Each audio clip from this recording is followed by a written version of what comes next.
বন্ধুরা, আজকে আমরা খুব সহজে একটি সিংহের ছবি আঁকব।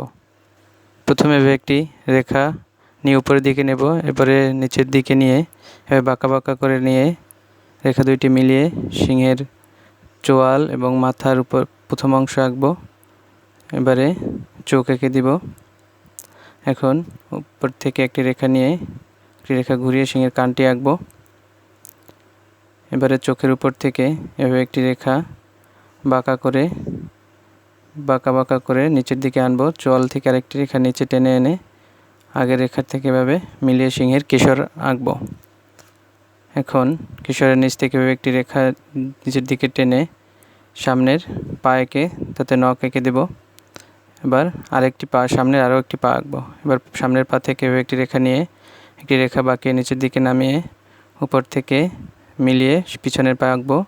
কেশর থেকে পিছনের পা মিলিয়ে পিঠ এঁকে পিছনে আমরা এভাবে একটি লেজ এঁকে নেব।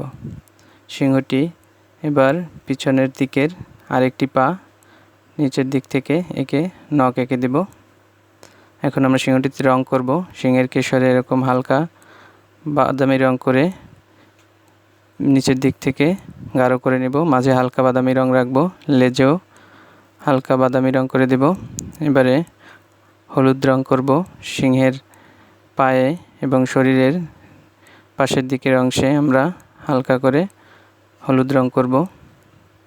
হলুদ রং করা হয়ে গেলে এবারে আমরা হাইলাইট পেন দিয়ে কমলা রঙের শেড দিয়ে দেব। এখন সিংহের কমলা রঙের শেড, শরীরে কমলা রঙের শেড দেওয়া শেষে আমরা সিংহের চোয়ালে এবং মাথায় হালকা করে কমলা রঙের শেড দিব।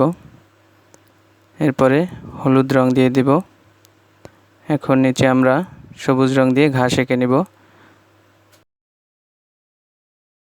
এবারে সিংহের কানে আমরা হলুদ রং দিয়ে তার উপরে কমলা রঙের শেড দিয়ে দেব। আমাদের আঁকা হয়ে গেল সুন্দর একটি সিংহ। এখন ভিডিওটি কেমন লাগলো তোমাদের জানাবে। ধন্যবাদ সবাইকে।